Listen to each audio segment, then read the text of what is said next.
धाकड़ खबर, बेखौफ बेबाक अंदाज। धाकड़ खबर में आपका स्वागत है। मैं आपके साथ हूं अकरम रईस खान। आज है 14 नवंबर, यानी कि आज है बाल दिवस, यानी कि आज है देश के सबसे पहले प्रधानमंत्री पंडित जवाहरलाल नेहरू जी का जन्मदिन, जिन्हें दुनिया चाचा नेहरू के नाम से जानती है। और बाल दिवस इसी वजह से मनाया जाता है 14 नवंबर को। लेकिन आज की जो राजनीति है उसने इस दिन को बेमाने करके रख दिया है। उसकी नज़र में देश की बर्बादी का असल कोई जिम्मेदार है हर मामले में तो वो पंडित जवाहरलाल नेहरू हैं। कुछ भी होता है, हर चीज का ठीकरा उन्हीं के सर पे फोड़ दिया जाता है। आपने देखा होगा, सरदार पटेल की बहुत ऊंची प्रतिमा बना दी और उससे बताया गया कि पंडित जवाहरलाल नेहरू का कद छोटा था, छोटा है और भविष्य में भी छोटा ही रहेगा अगर इनके हाथ में सत्ता लंबे टाइम तक रही। लेकिन सरदार पटेल का कद छोटे पद में रहते हुए भी बड़ा था, बड़ा है और बड़ा रहेगा। और मूर्ति बड़ा करके ये दिखाने बताने की कोशिश की गई। तो एक पहलू तो आज की बातचीत का ये रहने वाला है कि सरदार पटेल और पंडित जवाहरलाल नेहरू की अगर तुलना की जाए तो उनको कहां पाया जा सकता है और क्या इतिहास के जरिए आज भविष्य में उस चीज को देखा और समझा जा सकता है, या लोग जो बताने की कोशिश कर रहे हैं वो सही है। और इसके अलावा पंडित जवाहरलाल नेहरू की आधुनिक भारत में या आज़ाद भारत के जो है विकास में क्या भूमिका रही है, इन दो चीज़ों के आसपास अपनी बातचीत को रखने की कोशिश करेंगे। जूम के जरिए हमारे साथ जुड़ रहे हैं प्रोफेसर राम पूनियानी जी। कल जब मैं उनसे बात कर रहा था तो कहने लगे, अरे अकरम कहीं ऐसा ना हो आपके जो दर्शक हैं, व्यूवर हैं, आप बार बार मुझी को लेते रहोगे कुछ मुद्दों पर तो वो बोर हो जाएं। तो मैंने कहा नहीं सर, आपकी डिमांड बहुत है, लोग कह रहे हैं ज़्यादा से ज़्यादा आपसे बातें की जाएँ। और आपकी जो मैं वीडियो रिकॉर्ड करता हूं जिन भी टॉपिक्स पर, जैसे आपने अभी देखा होगा, हमने 3 नवंबर को औरंगजेब पे किया, 7 नवंबर को बहादुर शाह जफर पे किया और 11 नवंबर को हम लोगों ने मौलाना आज़ाद की शख्सियत पे किया। और आज 14 नवंबर को हम लोग पंडित जवाहरलाल नेहरू की शख्सियत पर कर रहे हैं। सब लोग बहुत अच्छे से देखते हैं, बहुत कमेंट्स करते हैं, बहुत अप्रिशिएट करते हैं कि ऐसी चीज़ों पर बात ज़्यादा से ज़्यादा होनी चाहिए। चलिए मैं अपना बोलना बंद करता हूँ और पहले स्वागत कर लेते हैं। बहुत शुक्रिया सर आपका। बहुत धन्यवाद मुझे बुलाने के लिए। जी, आपने वक्त दिया, आपका भी बहुत शुक्रिया। मेरा पहला सवाल यही है कि आज की जो सरकार है वो हमेशा सरदार पटेल और पंडित जवाहरलाल नेहरू के बीच झगड़ा दिखाती रहती है और ये बताने जताने में लगी रहती है कि पंडित जवाहरलाल नेहरू जबरदस्ती प्रधानमंत्री बन गए, सरदार पटेल को प्रधानमंत्री नहीं बनने दिया। अगर आप इस सब चीजों को देखते हैं तो कहाँ पाते हैं? देखिए, इसमें तो आज की सरकार और की जो विचारधारा है वो पंडित नेहरू की विचारधारा से पूरी उलट है। क्योंकि पंडित नेहरू एक सब धर्मों को साथ में लेके चलने वाले व्यक्ति थे, समाजवाद में, लोगों के वेलफेयर में विश्वास रखते थे। तो इसलिए आज की सरकार को वो बिल्कुल हजम नहीं होते। जहाँ तक पंडित जवाहरलाल नेहरू और सरदार पटेल का संबंध है तो उसमें मैं सरदार पटेल को ही कोट करूंगा जगह जगह कि उन्होंने जवाहरलाल नेहरू के बारे में क्या क्या कहा। तो वो कई जगहों पे लिखते हैं, एक बार ऐसा लोगों ने मतभेद लाने की कोशिश की तो सरदार पटेल लिखते हैं कि जवाहरलाल नेहरू मेरे छोटे भाई हैं और मेरे नेता हैं। और आगे वो लिखते हैं कि हम दोनों ने महात्मा गांधी के चरणों पर बैठ के राजनीति सीखी है और हम दोनों में इस प्रकार का मनभेद का किसी प्रकार का कोई सवाल नहीं है। एक बहुत मजेदार किस्सा बताता हूँ। वो तो नेहरू जी को जवाहर कहते थे, उम्र में बड़े थे। तो पंडित नेहरू जब महात्मा गांधी की मृत्यु के बाद एकदम विचलित हो गए और वो सब उनकी जो अर्थी का कार्यक्रम कैसे होगा, ये क्या होगा, नेहरू जी और सरदार पटेल और बाकी लोग डिस्कस कर रहे थे, खासतौर से नेहरू और पटेल डिस्कस कर रहे थे ये कार्यक्रम कैसे होगा। तो वो रूपरेखा बना लेते हैं और उसके बाद जवाहरलाल पूछते हैं, नेहरू पटेल को कहते हैं क्या हम ये जो फाइनल प्रोग्राम बनाया है उसमें बापू की स्वीकृति ले लें?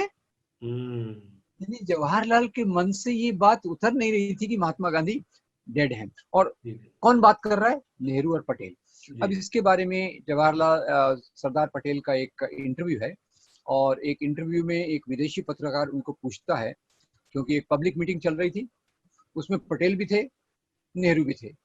तो विदेशी पत्रकार सरदार पटेल को पूछता है, सरदार साहब देखिए आपकी लोकप्रियता कितनी है, ये इतने लोग आए हैं आपकी मीटिंग में। तो सरदार पटेल कहते हैं, दोस्त ये लोग मेरे लिए नहीं आए, ये लोग जवाहर को सुनने आए हैं। देखिए उनकी नम्रता, उदारता और क्योंकि उस समय नेहरू लोगों में ज्यादा लोकप्रिय थे, इसके बारे में कोई शक नहीं थी। सरदार पटेल की संगठन पे पकड़ मजबूत थी। और दूसरी बात जो खास तौर से महात्मा गांधी के हाथ में जब ये निर्णय आया कि प्रधानमंत्री कौन बनेगा, तो महात्मा गांधी ने 3 चीजों का ख्याल रखा होगा। पहली बात का उन्होंने ये ख्याल रखा कि सरदार पटेल की उम्र ज्यादा है। उम्र ज्यादा होने के कारण जो उनकी लॉन्जिविटी पोस्ट पे रहेगी, उसके बारे में उनको थोड़ी सी शंका थी, क्योंकि सरदार पटेल ये गांधी और नेहरू की उम्र के बीच के थे, यानी वो उसकी बीच की पीढ़ी थे, नेहरू जी से काफी बड़े थे। दूसरा, सरदार पटेल को दुनिया की जो जानकारी थी वो काफी कम थी। और पंडित नेहरू, जवाहरलाल नेहरू कैम्ब्रिज में पढ़े, यूरोप में बार बार घूमे, दुनिया के देशों से उनकी जानकारी बहुत अच्छी थी और आज दुनिया में क्या चल रहा है ये उनको ज्यादा मालूम था। तो जब गांधी जी ने ये निर्णय लिया तो गांधी जी भी इसके बारे में बिल्कुल स्पष्ट थे कि पटेल और नेहरू ने साथ में काम करना चाहिए। पर क्योंकि नेहरू को एक पूरी दुनिया का तजुर्बा है, उम्र में कम है और उनका एक जो दूरदृष्टि है समाज के बारे में वो है, तो इसके कारण पंडित जवाहरलाल नेहरू को गांधी जी ने प्रधानमंत्री बनाया। और जहां तक सरदार पटेल का सवाल है, वो जिंदगी के अंत तक सरदार पटेल ये नेहरू जी की कैबिनेट में डिप्टी प्राइम मिनिस्टर के रूप में पूरी प्रतिबद्धता से उनके साथ जुड़े रहे। उनके अलग होने का कभी उनके मन में सवाल नहीं आया। अब देखिए, दोनों बहुत बड़े लीडर थे। अब बड़े लीडरों में थोड़ा सा ओपिनियन का मतभेद रहना तो जरूरी है। जैसे आपको मजेदार बात बता दूं कि सरदार पटेल जब कश्मीर का मुद्दा आया, कश्मीर उस समय इंडिपेंडेंट था, पाकिस्तान ने हमला किया, तो सरदार पटेल ने कहा क्यों हम इस पचड़े में पड़े, कश्मीर तो इंडिपेंडेंट है, उसको जाने दो। पर नेहरू जी ने कहा नहीं, अगर कश्मीर के शेख अब्दुल्ला और राजा के प्रतिनिधि हमसे मदद मांग रहे हैं तो हमने मदद करना चाहिए। तो ये उनका मतभेद था। पर ऐसे ये मतभेद ऐसे थे जिसमें बहुत बड़ी बात नहीं थी, वो रियासतों का मामला हो और उस समय दूसरी चीजों का मामला हो। और दूसरा, जो लोग उनको प्रोजेक्ट करते कि भाई नेहरू सोशलिस्ट थे, इसीलिए उन्होंने पब्लिक सेक्टर खड़ा किया और पब्लिक सेक्टर में बाद में खैर कमजोरियां आई, वो मैं मानता हूँ, पर पब्लिक सेक्टर जो शुरू किया उसमें भी मैं आपको सरदार पटेल की राय बताता हूँ। बम्बई के और दूसरे उद्योगपतियों ने एक बॉम्बे ग्रुप बनाया था। बॉम्बे ग्रुप ने सरदार पटेल को एक निवेदन दिया कि अगर देश में उद्योगों का, इंडस्ट्रीज का विकास करना है तो सरकार ने इसमें इनिशिएटिव लेना चाहिए, क्योंकि हमारे पास इतनी पूंजी नहीं है कि हम हेवी इंडस्ट्रीज को खड़ा कर सके। तो ये बात कहाँ से आ रही है? ये इंडस्ट्रियलिस्ट से आ रही है। और किस पर आ रही है? सरदार पटेल पे आ रही है। सरदार पटेल नेहरू जी के जो सबसे क्लोजेस्ट थे, तो नेहरू जी तो वैसे भी समाजवाद से प्रभावित थे। वो जानते थे कि देश का विकास अगर करना है तो हेवी इंडस्ट्रीज में सरकार को अंदर आना पड़ेगा और उसी हेवी इंडस्ट्री के आधार पे दूसरी इंडस्ट्रीज बाद में डेवलप हो सकी।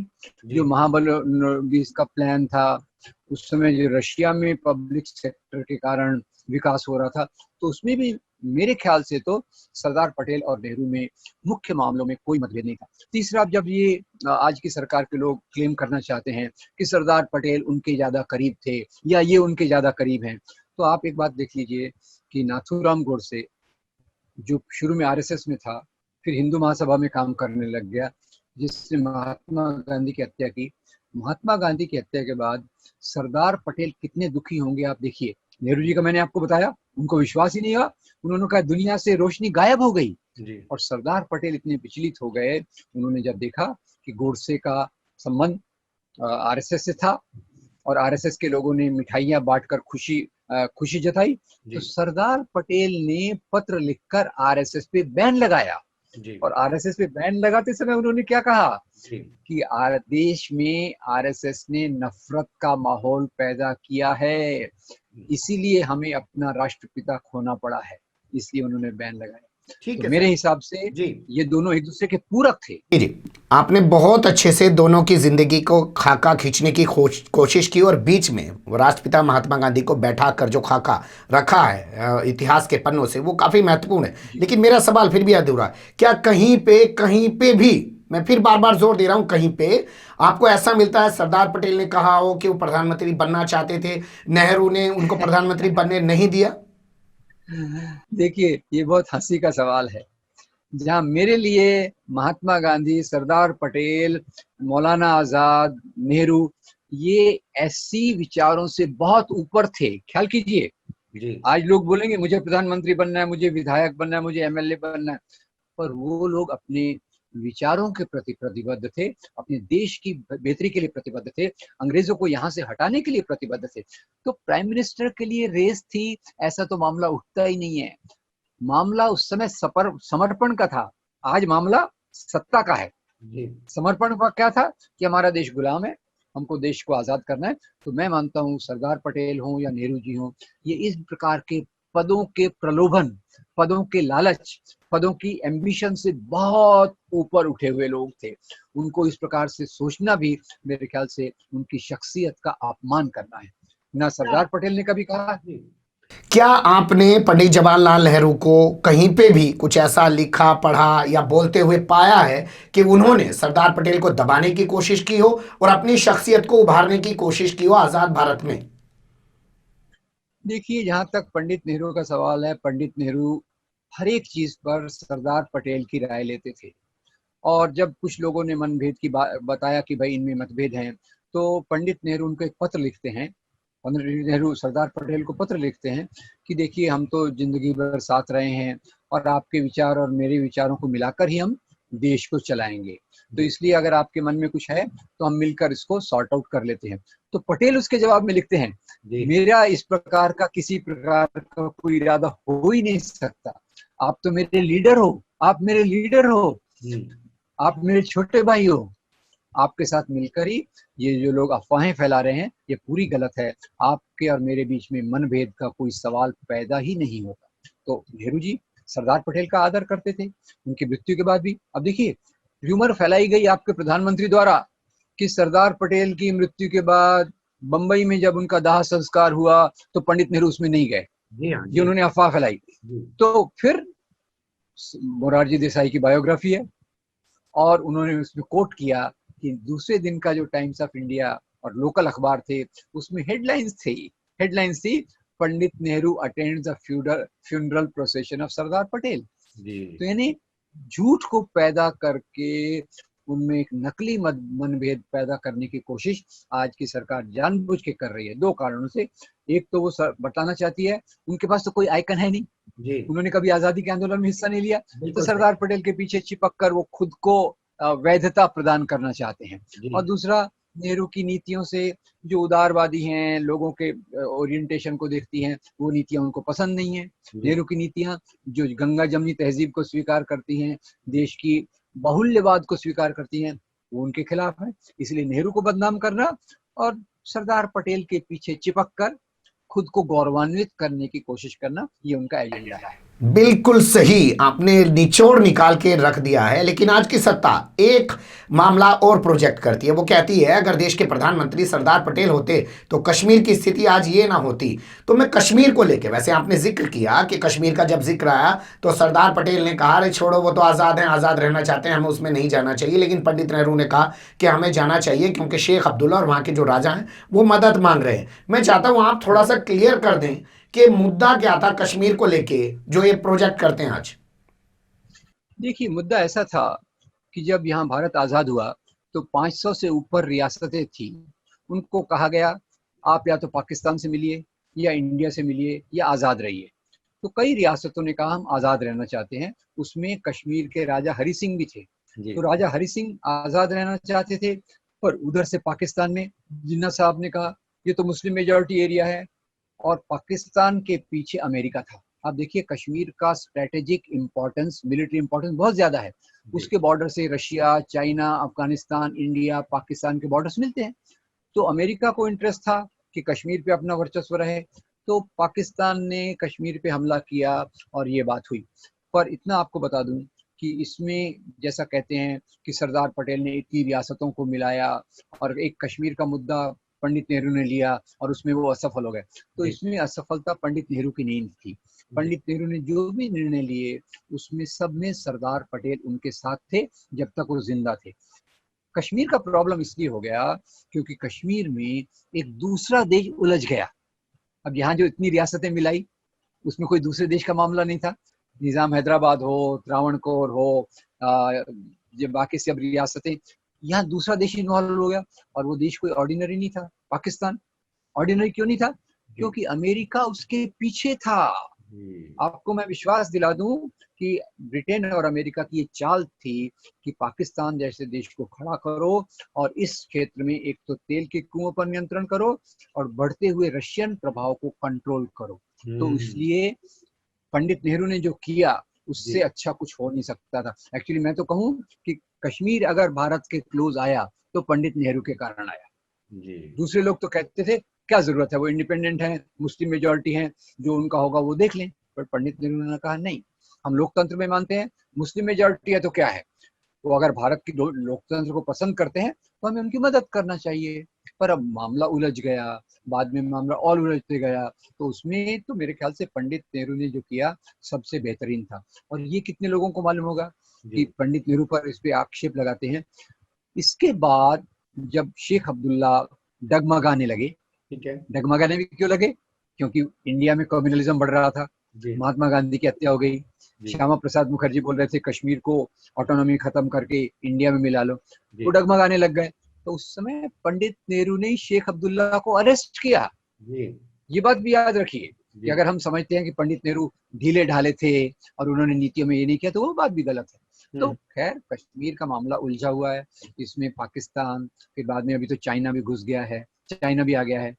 तो इसके कारण परिस्थितियां अलग है। पंडित नेहरू, सरदार पटेल जी, पंडित नेहरू की वजह से Bharat United Nations security council का मेंबर नहीं बन सका, क्योंकि पंडित नेहरू ने चाइना को उसका मेंबर बनवा दिया। भारत के साथ ये गद्दारी पंडित नेहरू ने की है, ये ऐसा कुछ करके आज की सरकार पेश करती है। सर ये भी पूरा गलत है। ये आप देखिए, जब यूनाइटेड नेशंस बना, सिक्योरिटी काउंसिल बना, तो उस समय जो फार्मोसा नाम का द्वीप था, पहले चाइना का जो रूलर था वो था चियांग काई शेक। फिर माओ की सत्ता आई, चियांग काई शेक भागकर फार्मोसा में जाके उसने गवर्नमेंट बना ली। वो तो एक नकली गवर्नमेंट थी। People's Republic of China, real power Mao के पास था। तो सिक्योरिटी काउंसिल की मेंबरशिप वो थी चाइना के पास। तो पंडित नेहरू तो नैतिक स्वभाव के व्यक्ति थे। उन्होंने कहा चाइना, रियल चाइना तो अभी माओ सेतुंग वाला चाइना है, तो उसकी वो मेंबरशिप बरकरार रहे। मतलब उन्होंने ये नहीं कहा कि भाई चाइना को ये कर लो, तो उन्होंने केवल एक ही कहा, क्योंकि जो चियांग काई शेक था उसके बाद अभी माओ आ गए हैं, तो चाइना का ये हक है, चाइना का ये राइट है कि वो इंटरनेशनल कम्युनिटी के साथ जुड़े। और सिक्योरिटी काउंसिल में वो सीट पहले से ही चाइना के नाम पे थी, क्योंकि उस समय जो 5 महाशक्तियां थी उसमें चाइना भी था। अब चाइना के अंदर सत्ता पलट हो गया, तो ऐसा तो नहीं कह सकते कि भाई माओ लीगल वहाँ के चेयरमैन नहीं है। तो इसके कारण नेहरू ने एक नैतिक स्टैंड लिया कि भाई अब चाइना में सत्ता बदल गई है तो China should continue as a security council member. उसमें और कोई बड़ी बात नहीं थी। उसमें और कोई बड़ी बात नहीं थी, लेकिन एक के बाद एक करके पंडित नेहरू की शख्सियत पर जिस तरीके से सवाल उठाए जाते हैं, मुझे तो लगता है कांग्रेस में ही दम नहीं है। अपने दादा बाबाओं की वो इज्जत नहीं कर सकते, उनको डिफेंड नहीं कर सकते जिस तरीके से उन पर अटैक किया जाता है। लेकिन एक चीज़ ज़रूर बदली है इस 2014 के बाद से। पंडित नेहरू पे तो अटैक करते हैं, लेकिन महात्मा गांधी पे एक नया रूप इनका दिखाई देता है। उनको थोड़ा ये अब जो है सॉफ्ट चेहरे के तौर पे पेश करते हैं। हालांकि इनके जो सांसद हैं ये अदा कदा वो बता देते हैं, हत्या करके पूरा एक सीन क्रिएट भी कर देते हैं बहुत सारे लोग तो, कि महात्मा गांधी की हत्या ऐसे की गई थी, अगर वो जिंदा होते तो आज हम हत्या करते। ये आप कैसे देखते हैं कि पंडित नेहरू को तो टारगेट कर रहे हैं और महात्मा गांधी को जो है वो सॉफ्ट कर दिया है? वो महात्मा गांधी को देखिए, एक तो महात्मा गांधी इतनी बड़ी शख्सियत हैं कि दुनिया में उनको सभी लोग स्वीकार करते हैं। उनके नाम पर 2 अक्टूबर उनका जन्मदिन जो है वो नॉन वायलेंस दिन के रूप में मनाया जाता है।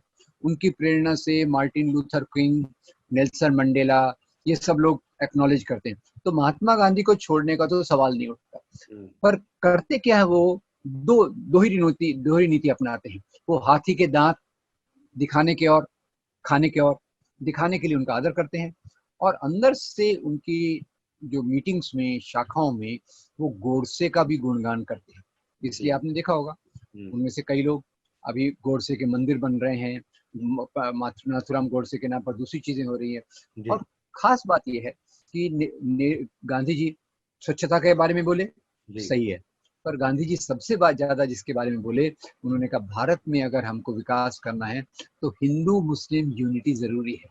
जी। और वही गांधी ने जो मुद्दों को दरकिनार रखा, उन्हीं मुद्दों को सामने रखकर हिंदू मुसलमानों में फूट डालना, वो काम ये सरकार कर रही है। तो मैं यही कहूंगा कि ये उनकी एक चाल है कि ऊपर से गांधी को लिप सर्विस, जिसको कहते हैं ना, लिप सर्विस को आप उर्दू में बता दीजिए, हिंदी में बता दीजिए, लंबकुशाई। लिप सर्विस करना, लंबकुशाई। और अंदर से महात्मा गांधी के सिद्धांतों का पूरा पूरा विरोध करना, ये उनकी राजनीति का दोगली राजनीति का एक भाग है।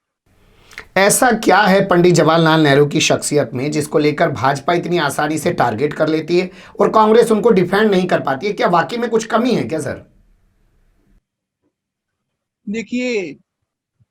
देखिए पंडित जवाहरलाल नेहरू की शख्सियत तो मेरे ख्याल से उस दौर में दुनिया में जितने भी लीडर हुए, उसमें पंडित नेहरू बहुत दूरदृष्टि वाले, बहुत सेंसिटिव, यानी जिनका दिल गरीबों के दुख से पिघलता था, वैसे इंसान थे। वो समाजवाद को मानते थे, वो विचारों में जयप्रकाश नारायण, सुभाष चंद्र बोस, ये सब समाजवादी थे, क्योंकि उनको लगता था वास्तविक समस्या तो गरीब किसानों की है, गरीब मजदूरों की है। और उसी के साथ साथ नेहरू अमेरिका और ब्रिटेन की दादागिरी के सामने झुकना नहीं चाहते थे। ये याद रखिएगा, आज तो हम उनके पीछे पीछे भाग रहे हैं, उस समय रशिया भी था। तो नेहरू ने कहा हम भाई एक इन नॉन अलाइंड नेशन बनेंगे।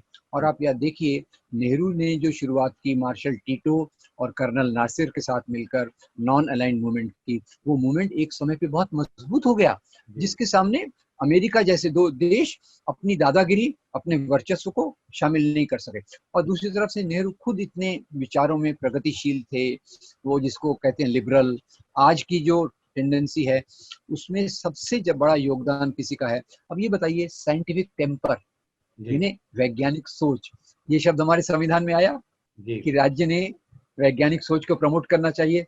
और नेहरू की सोच में वो था जिसको, जैसे मैंने आपको मौलाना आजाद के समय कहा था, वो मौलाना आजाद और नेहरू की इसके बारे में एक टीम थी कि वैज्ञानिक चीजों को विकसित करो, वैज्ञानिक चीजों को विकसित करो। ये नेहरू का दूरदृष्टि थी, और उसका फायदा भी आप देख रहे हैं।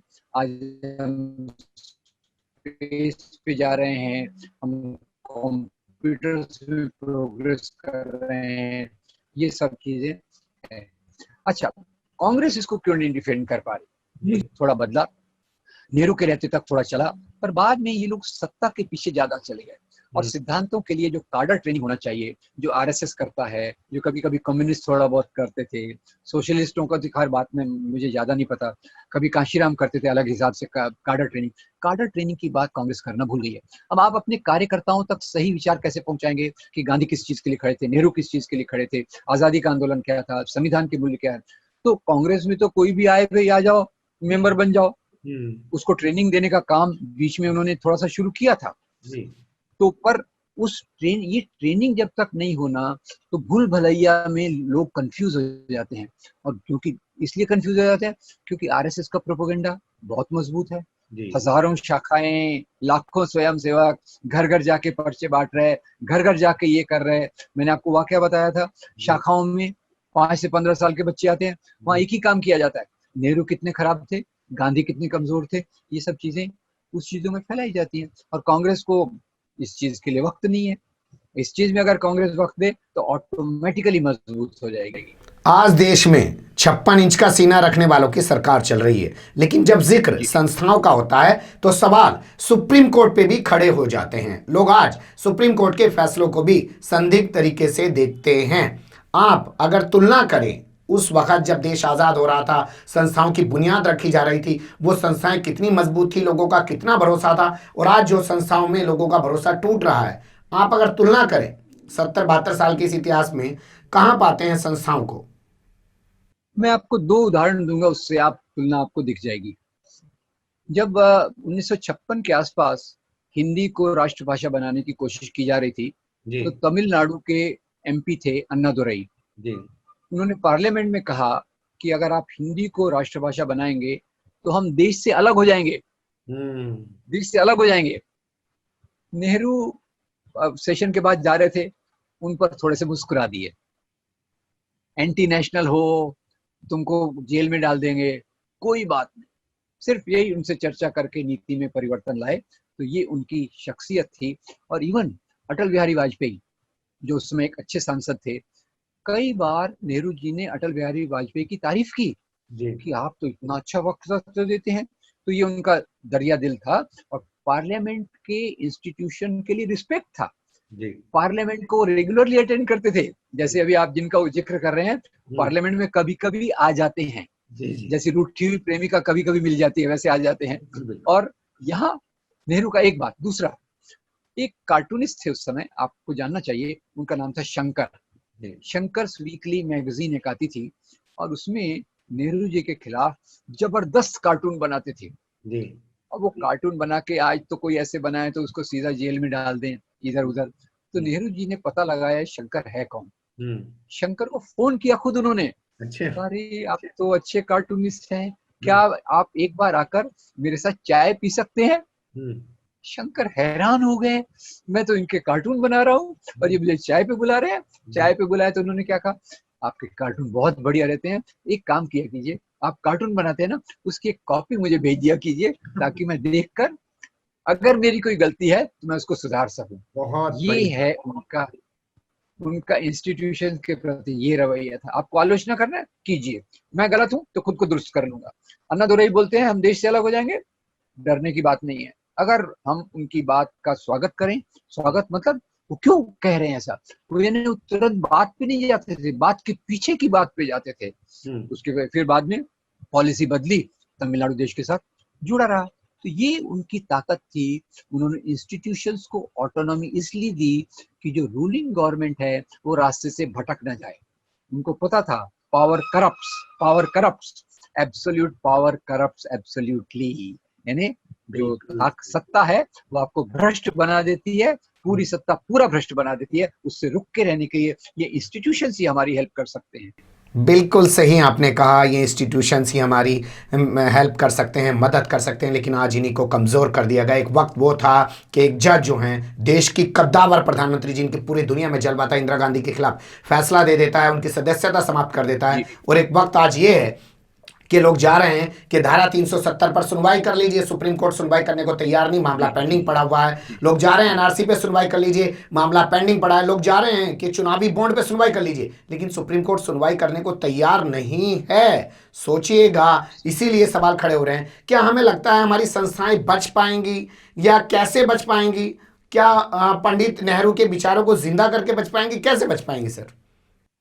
देखिए, इसमें मुझे लगता है कि मामला तो बहुत गंभीर है, कई बार मुझे भी निराशा होती है जी। पर उनको बचाने का एक ही तरीका है कि जो सिद्धांत यहाँ भगत सिंह के आंदोलन के सिद्धांत, अंबेडकर के सामाजिक न्याय के सिद्धांत और गांधी के प्रेम बंधुत्व के सिद्धांत, इन सिद्धांतों के आधार पे अगर हम समाज में एक वैचारिक आंदोलन, सामाजिक आंदोलन चलाएं और उनको मजबूत करें तो हम इन संस्थाओं को बचा सकते हैं। क्योंकि मुख्य रूप से तो सत्ता में जो पार्टी है उसका बहुत बड़ा इम्पोर्टेंस है, उसका उपयोग करके उन्होंने संस्थाओं को कमजोर किया है।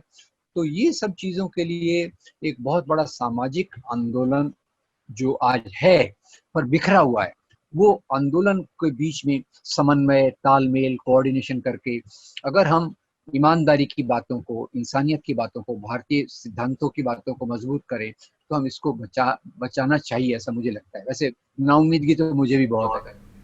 नाउम्मीदगी आपको भी बहुत है, हमें भी बहुत है, कभी कभी निराश भी होते हैं, क्योंकि जो अभी हाल फिलहाल का रिजल्ट आया है उसने भी काफ़ी निराश किया। जैसी चीज़ें दिख रही थी वैसी सामने नहीं आई हैं, बदल क्यों जाती है। मैं आखिर में एक चीज़ आपसे समझना चाहता हूँ, पंडित जवाहरलाल नेहरू क्या किसी पार्टी विशेष के नेता हैं, धरोहर हैं, या देश के नेता या देश की धरोहर हैं? और आज के प्रधानमंत्री को अगर वो देश की धरोहर हैं, क्या उनका सम्मान देश की धरोहर के तौर पे नहीं करना चाहिए, देश के पूर्वज के तौर पे नहीं करना चाहिए? वो उसके उन पे ठप्पा पार्टी विशेष का क्यों लगा देते हैं? देखिए, मैं तो थोड़ा आपसे आगे जाकर कहूंगा, वो केवल देश की ही धरोहर नहीं है, पूरी इंसानियत की धरोहर है जी। पूरी इंसानियत की धरोहर है। और देश में भी मैंने जैसे आपको पिछली बार बताया, वो केवल कांग्रेस के बारे में नहीं सोचते थे, देश की भलाई के लिए उन्होंने उन लोगों को भी स्वागत किया जो कांग्रेस के बाहर थे। डॉक्टर अंबेडकर, श्यामा प्रसाद मुखर्जी, उनको भी उन्होंने कैबिनेट में लाया। और जो भी लोग ज्यादा विचारबद्ध होते थे उनको वो समाज में लाए, संस्कृति का उन्होंने प्रोत्साहन दिया। तो मुझे लगता है वो भारत की धरोहर तो है ही, और उनके सिद्धांतों को आदर करना। अब जैसे तीन मूर्ति लाइब्रेरी जो पंडित नेहरू के नाम की थी, वो एक बड़ी धरोहर है, उसको बदला जा रहा है। तो मैंने जैसे अब बताया, उसको बात को दोहराता हूँ कि ये सरकार को उस रास्ते पर नहीं चलना जिस रास्ते पर नेहरू जी चले थे। जो रास्ता यहाँ के आज़ादी के आंदोलन का था, जो रास्ता यहाँ के संविधान का था, उस रास्ते पर इनको नहीं चलना। इसीलिए एक प्रतीक के रूप में उन्होंने नेहरू को चुना है। नेहरू को बदनाम करो, सब दोष नेहरू पे डालो, और उसको बाईपास करके दूसरा, उसको गैप फिल करने के लिए दूसरे लोगों को लाने की कोशिश करो। और दुर्भाग्य खैर उनके तो वो कर लेते हैं। इतने स्टेचर का दूसरा कोई व्यक्ति नहीं है जिसने पार्लियामेंट्री डेमोक्रेसी को मजबूत किया, आधुनिक भारत की नींव रखी। इतना कोई है नहीं, पर फिर भी खैर एनीवे जो भी चल रहा है, मुझे लगता है कि कांग्रेस पार्टी और हम सब लोग, इसमें कांग्रेस पार्टी का सवाल नहीं, जो भी लोग इंसानियत को प्रतिबद्ध हैं और भारतीय मूल्यों को प्रतिबद्ध हैं, हम सब ने सामने आकर पंडित नेहरू के, जवाहरलाल नेहरू के सिद्धांतों को मजबूत करने का एक जिम्मेदारी अपने आप पर लेना चाहिए। बहुत शुक्रिया सर, बहुत कम शब्दों में आपने बहुत सारी ऐसी जानकारियां दी हैं। हालांकि बातचीत जितनी लंबी की जाए उतनी कम है, और जितना इन बड़ी शख्सियतों पे लिखा पढ़ा जाए, बोला जाए, उतना कम है। लेकिन वक्त का तकाजा होता है, हम भी समझ सकते हैं कि इस प्लेटफॉर्म पे बैठे हैं, और लोगों का आज मिजाज क्या बन गया है। लोगों को सिर्फ मसाला चाहिए, जानकारियाँ नहीं चाहिए। खबरें एंटरटेनमेंट बनकर रह गई हैं। न्यूज़ अब न्यूज़ नहीं रहा है, वो एंटरटेनमेंट बन गया है, मनोरंजन बन गया है। बहुत शुक्रिया हमें वक्त देने के लिए। फिर आपसे किसी ऐसे ही सुलगते हुए या उलझते मुद्दे पर मिलेंगे। अभी के लिए बहुत शुक्रिया सर।